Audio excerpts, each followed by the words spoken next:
welcome. How you doing today, Jen?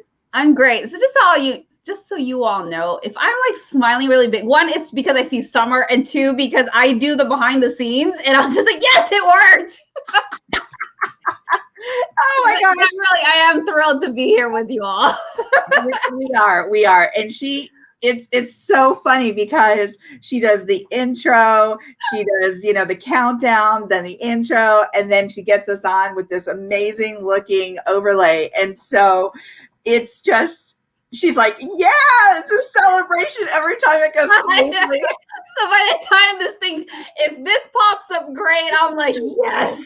And we're just not sitting there like, hey, y'all. I'm thrilled. Everything is on point. I'm like, yes. It is. So thank you for doing that, Jen. Oh my gosh, my pleasure. So how are you feeling this week?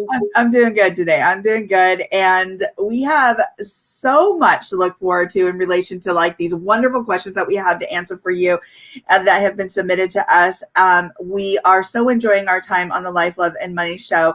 And we enjoy your feedback and your comments. If you have not had the opportunity to join us previously, you can go and check out our shows on our YouTube page, our Life, Love, and Money with Summer and Jen YouTube page. Please, if you go there and you're already there, subscribe. Yeah. This is our 18th episode, Jen. I know. We started in September. Yeah. September. This is so freaking cool. 18 episodes. 18 episodes of amazingness. Like, there is so much great content. I'm not just saying that the show is amazing, but there's so much great content because Jen knows her stuff.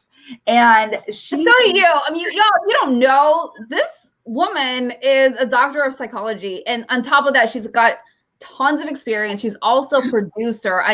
She's become one of my greatest friends. I mean, we have so much fun. And so we're so thrilled to come here every week to be here with you all. But yes, go ahead, Summer. If you do not catch us live here, you can always catch us live every Thursday, also on Instagram, where we go live there at 11 o'clock a.m. Pacific time, which is also 2 p.m. Eastern time. So you can catch us over there at the Core Women page, but you can also catch us here on Facebook at this time, on Twitter, on YouTube. There's so many places you can catch us. On Jen's page, on my page, on the Core Women page, on the Life, Love, and Money page. Join us. This is there's so much content here. And if you miss any of this, please go back to our YouTube page, subscribe, and listen. So let's dive right into this. Yeah, Jen. let's go. Okay, you ready? Yeah. Okay, so I'm going to do this question first. Summer, Jen, my significant other is rather unpredictable. When he drinks a few beers and I feel unsafe. I'm not down with being a quiet mouse, but I really need to leave and start over and not feel totally boxed in. But this person is feeling really boxed in at this time, and she says, help. Whew, this is a deep one, guys. I mean, this is deep, but what I'm hearing already is in this question is that this person is already feeling unsafe. And I don't care if you're a man or a woman and you're feeling unsafe. It's important to get yourself to a safe place. Make sure you have a safety plan in place all the time. If you're feeling unsafe, I want you to listen to that inner voice. I want you to listen to that, that voice that is telling you this doesn't feel right. Do not ignore it. Do not ignore that voice. We cannot change anyone else's behavior but our own. Remember that. We cannot change that person. We can only do for ourselves in regards to changing our own behavior and our own circumstances. So if your significant other is unwilling to listen or to stop this behavior, then it's up to you to create a safety plan, a place for your safety. Make sure that you create this plan. I know it's hard. I know you love this person, but listen to that deep inner voice. Listen to that voice that's telling you, hey, we need to do something about this. We need to do something about this situation. Seek support from a professional or from a healthy support system or both. That's so important. Listen to that internal voice. Please don't ignore it, and never try and address a concern while somebody is intoxicated or inebriated on alcohol or any other drug for that matter. It's just not a space that you want to be in to talk about a situation that is impacting you or the relationship. Do it when somebody has not been drinking or is not inebriated.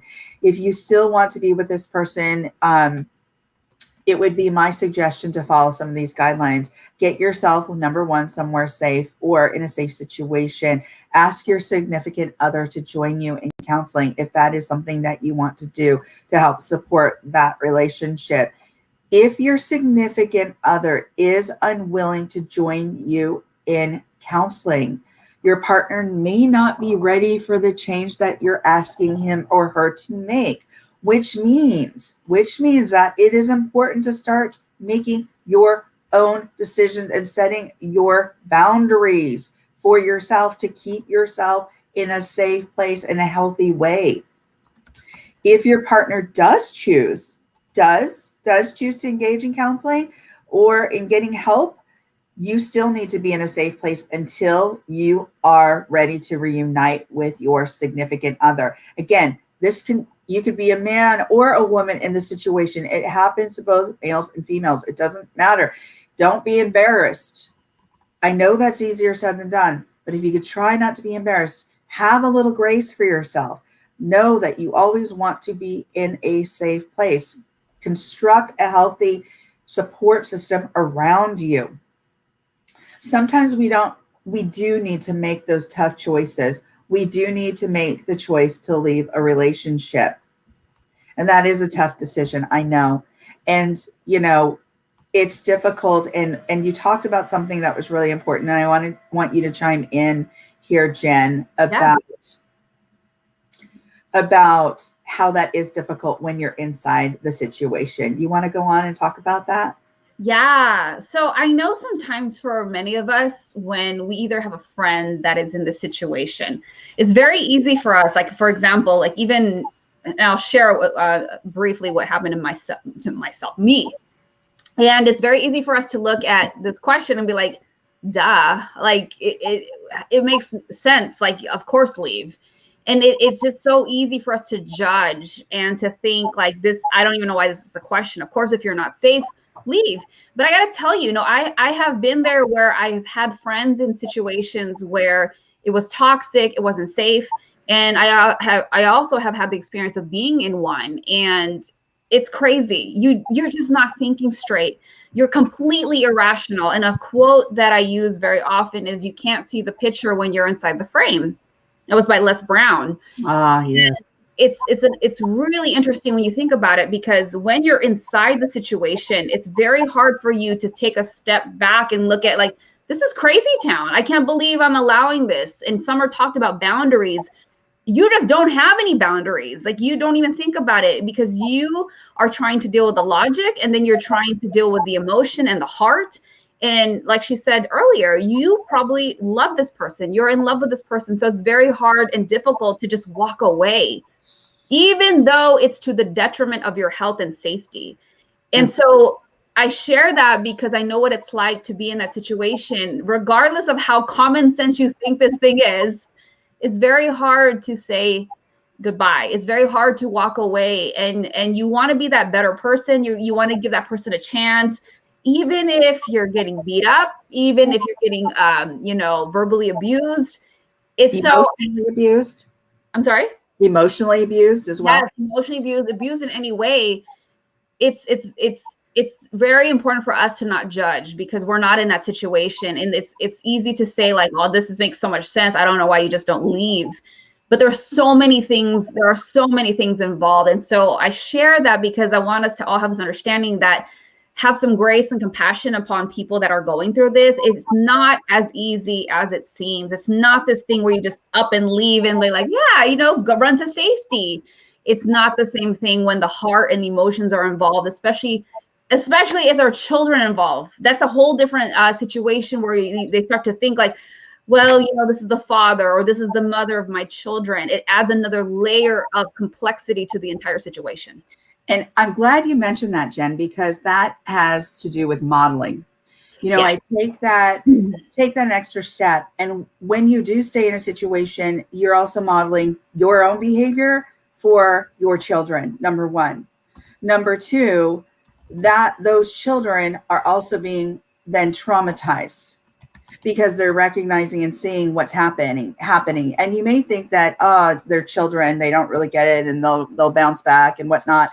But they do recognize it. I was a child in a situation where there was abuse, and it was difficult. It was really difficult, and it wasn't like I had a choice to make to get out of that situation because I was a child. So it's up to the adult to create the safe environment. It is up to the adult to provide safety. And having worked in the human services field, one of the things that's really important is if you do have children in that type of environment, and it becomes knowledge to let's say child services, then you might be looking at a failure to protect potentially. So it's like it really does come down to you keeping yourself safe, listening to that inner voice when you start feeling unsafe. Listen to yourself. Do not ignore that voice. Do not ignore that voice. It is something that is critical to pay attention to. So I will stress here, listen to that inner voice, making sure that you always have a safe place for yourself. If your partner is not ready to make those changes, then you need to set some boundaries for yourself. Now, here's the biggie. Yes, have some grace for yourself. And here's another biggie, choice. You have a super skill. Guess what that super skill is? Jen, what is that super skill? Choice. Right? Yeah. Choice. Yeah, that power. Power. Yeah. We are all blessed with the power of choice. That is amazing. Like, yeah. But not all of us are using it. Or we're giving it away so easily. Yes. Oh, that's a good one. Giving it away. We give it away and we don't recognize that we're giving this away. And it's like, holy crap, we are giving our power away to somebody else. Guess what? You don't have to. You do not have to. So always be willing to put yourself first. And there doesn't have to be guilt associated with that. Now, my last tip here, which is a biggie. And I want you to all remember this, that there is help. You are not alone. You're never alone. Do you know for nearly 16 million American adults and about 623,000 adolescents, alcohol abuse leads to addiction? That's a lot. So know that you're never alone in these situations. To find further resources to support you, you can call the Substance Abuse and Mental Health Hotline at 1-800-662-4357. Again, that is the Substance Abuse and Mental Health Hotline at 800-662-4357. Remember, you're never alone, and there are resources. And if you need those resources, call that number.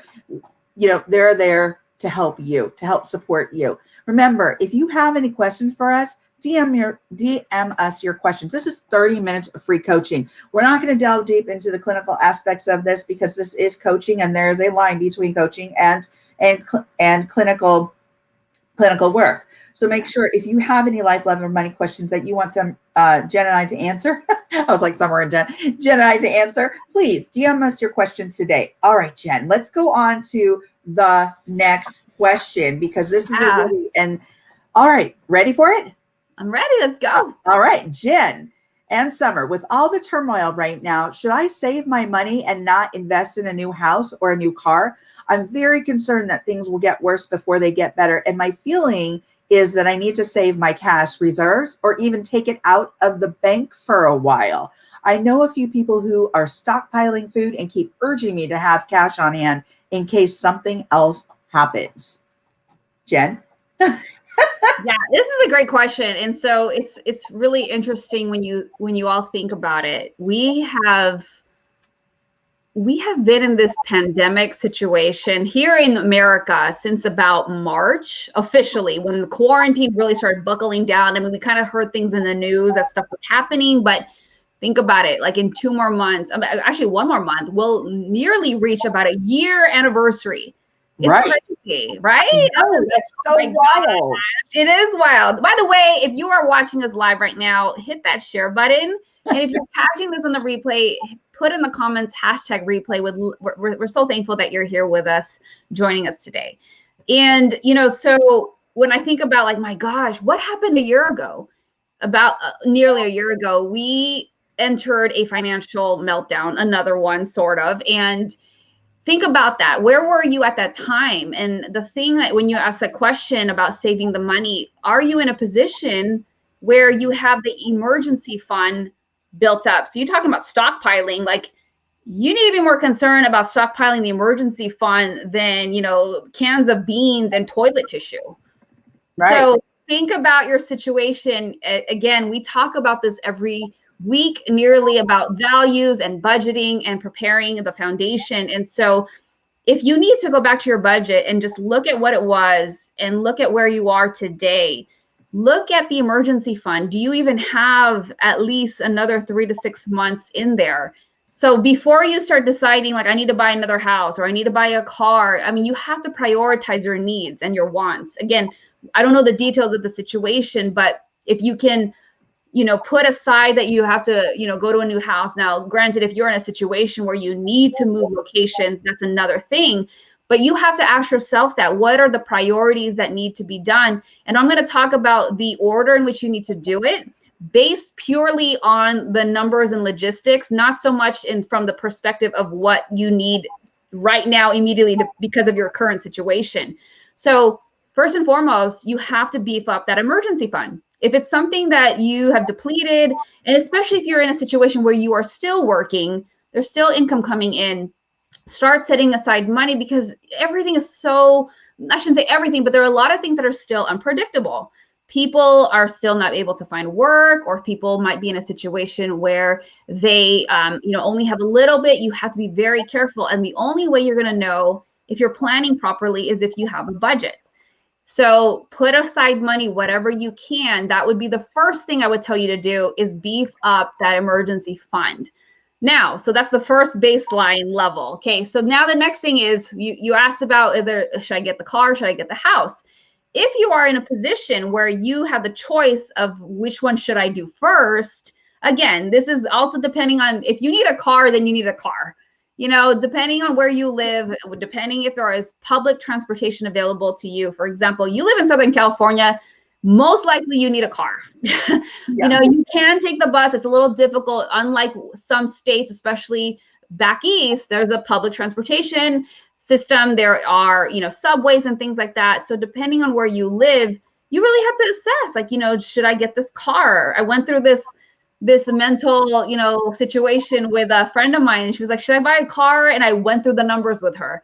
We did a quick budget. We did a quick assessment. I said, okay, it looks like the cash flow can support you doing this new monthly payment towards this car. And you have to just ask yourself that.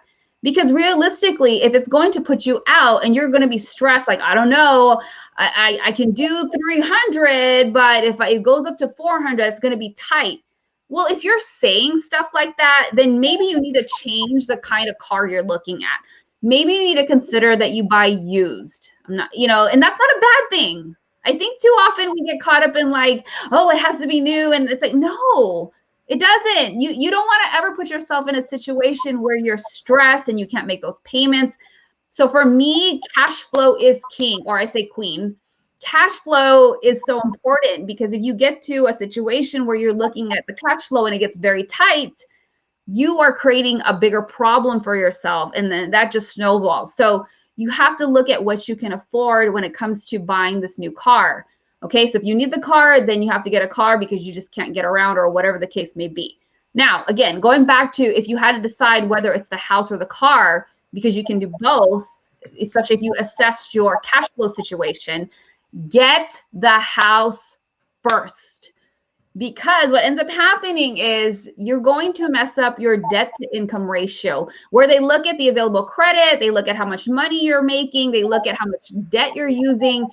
And let's think of it from the creditor's perspective. If somebody runs your credit, you just probably, again, depending on what state you live in, I'll take California, maybe it's 600,000.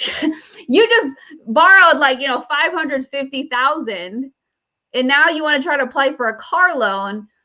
that looks better than the other way around where you got the car and now you're trying to get the house. So the order in which you should do this, if you have the option to get both, get the house first, qualify for the house first. And then here's the important thing. I remember I used to do mortgages before the mortgage meltdown back in 2008 and 2009. I would have had to tell clients, hey, let escrow close. Don't do anything crazy. And the classic example was always don't buy a new car. And people have done that where they're in the middle of escrow, meaning they're in the process of closing the house. All the monies are being put into this separate account and all the paperwork is all being, make sure it's all in, tighten up. And then the person would go get a car, mess up the debt to income ratio.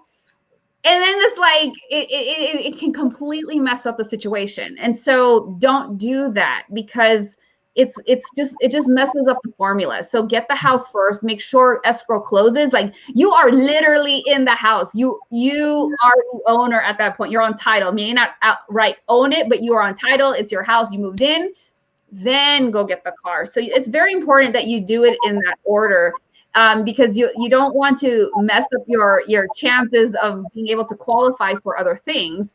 And you have to, realize a home and the car are probably typically the most expensive things that a family is going to buy and finance. So if you don't do it in that order, you can really screw up your chances of qualifying. And I'm going to jump in here for a second too, because as Jen said, make sure it is an escrow, that you close the account, that you bought the house. And here's the other thing. Take some time. Take a few months to understand how your budget all falls out after you bought the house. Oh my gosh, great point. Right before you buy that car or that other big, item, because a lot of times you may not be aware. It's like, yeah, I got the house, but then, something needs to be, fixed here or something. If it's not a new house or you need a new dishwasher or you need that new refrigerator or, oh my gosh, we want to change the floor from, carpet to wood, so it's like you're doing all these big purchases. Hold on. Settle in a little bit. This is a big step. A house is awesome. That's a huge choice and it's an awesome purchase. Settle in. Look at, how the numbers all fall out after that and then decide, is it within our budget to get the car? That's such a great point, Summer, because I know, and I'm not trying to say who in the family is usually looking at the new furniture and the paint and the decorations, but too often we get excited, and I get it. I have moved bazillion times, so yeah. I get it. But she's so right, because it's different, especially if you're moving from an apartment to a home. Whole different situation. Now, if you've been a homeowner, you're going to another home, you have a little bit of a different understanding of what's involved. But yeah. If you're going from an apartment and all of a sudden you're going to a home, like there are things called property taxes, especially depending on what state you live in. That's a whole nother thing, a line item that you might not have considered. Then you don't have, I'm just going to call the maintenance people. Like you are the maintenance person. Exactly. You have all these extra expenses that now you have to take care of. And if you didn't account for that in your budget, it's going to be a rude awakening because it's going to add up. And you're like, oh my gosh, now we got to get this. Like, oh my gosh, now we got to get a new, water heater. There are so many expenses that we sometimes overlook when we're going into home ownership. That is such a great point, Jen. I'm just going to give this example. So we move into this new home, and I have to tell you, one of my favorite things about my house is my blinds. Like, and that's so random. I know it is so random. And I know, and you know why? Because they provide privacy. They provide, like a streamlined look in the house. They're all the same. But let me tell you, on 47, 37, I don't know how many windows, these things cost $4,000. So it's not like it's an inexpensive, an inexpensive item. So it's the simplest of things sometimes, even to like do something in your house, like get blinds. And I always think, oh my gosh, please don't screw up these blinds. Just because it's like to install them, to cut them, to get them, made specifically for every window. That's an expensive thing. So we're not even talking at that point about couches and color of carpets. It's the simple things that we take for granted in an apartment. Yeah, you're so right. I remember one of my homes years ago, I had to get new blinds for the entire place because they didn't have any. And I remember it was only a 3-bedroom home. It was like $2,000. Exactly. And forget about it if it's a custom sized window. Right. Exactly. Exactly. So, take some time, take a moment to enjoy your new home. And then if you're going to think about bigger purchases, take a few months, see where it all settles out. And I think what you said about property taxes, that's huge. Oh, I think people forget about that. Like, oh, I didn't know we had to pay that. Yeah. Yeah. Check property taxes, property taxes, homeowners insurance, all that stuff. It's a big deal. Yeah. I think it's important for people to do their homework. Talk to your realtor, talk to the lender, all the real estate professionals involved with the entire transaction. Get the lay of the land and really understand, what do I need to be aware of? Because that's the most suckiest place to be like, oh, I didn't know how to pay for that. Yeah. Oh, I didn't know that was happening in April. Right. Those are the things that are going to throw you off. And it's never like $20. No. It's right. It's usually, it's never like $20. It's like $850. It's like $3,000. I had to pay this. And again, forget it again. If you don't have that emergency fund, again, you have to know what you're getting involved in. Too often people are only looking like, oh, I'm going to get the new home and has like marble, what's that thing? In the kitchen. Yeah. The marble countertops. Then it has the pool. It's like, I don't care about that stuff. I need to know the taxes. I need to know all the utility. I want to know the basic stuff that is going to have to come out of my freaking pocket in order to stay in this house.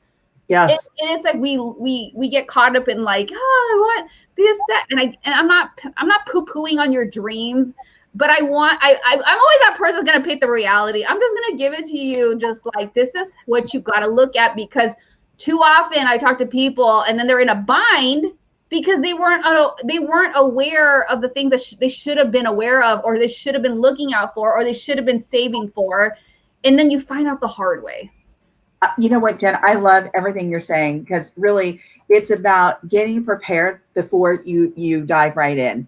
Yeah. And I think many times we get overexcited, especially have you ever been there in the situation where you get on a car lot and it's like, oh my God, these nice shiny toys, these beautiful cars. And oh my gosh, I'm so excited. And you jump right in and go, I want this car. And I'm like, no, I have learned to step back and go, no, as much as this is a nice shiny toy, I really like not having a car payment. Oh my gosh. Yeah. And I don't know if it's probably because I am in this field. My brain will always go down to cash flow. That's darn right. I don't look at the big number. I look at, what is the cash flow going to look like? What is the monthly outlay going to look like? Like, I can deal with something if it's going to take me 50 years, but I look at the cash flow on a month-to-month basis. Yeah. And if it's totally doable and possible. And that's something I think people don't look at. It's like, oh, I want this. And I'm like, yeah, but how does this look? Is this realistic in terms of what you can handle on a month-to-month basis? And really, it does lighten your burden. It really does lighten the burden when you take a look and pre-plan. And, like you said, really put in that investment and get that emergency fund stocked up. Because that really does, when you go to buy a house or a car, it really does look great for you when a creditor's looking at what you've got out there, that debt to income ratio. And so I think all of these tips that you have given today with this one question alone have offered so many pearls and so many nuggets. Thank you so much, Jen. Great. Yeah, you're so welcome. Thank you for your question and answer. So if you have missed any of this live, please feel free to go to our YouTube page and watch the replay. And subscribe. Please subscribe. Help us out. We want to get more people involved in the Life, Love, and Money show with Summer and Jen. If you have questions regarding life, love, and money matters, please DM us your questions at the Life, Love, and Money page on Facebook or on Twitter, or you can even have a comment for us on YouTube. So go over there, check it out.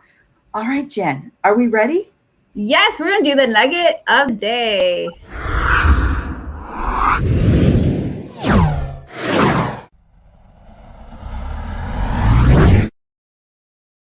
Oh my God, I love that.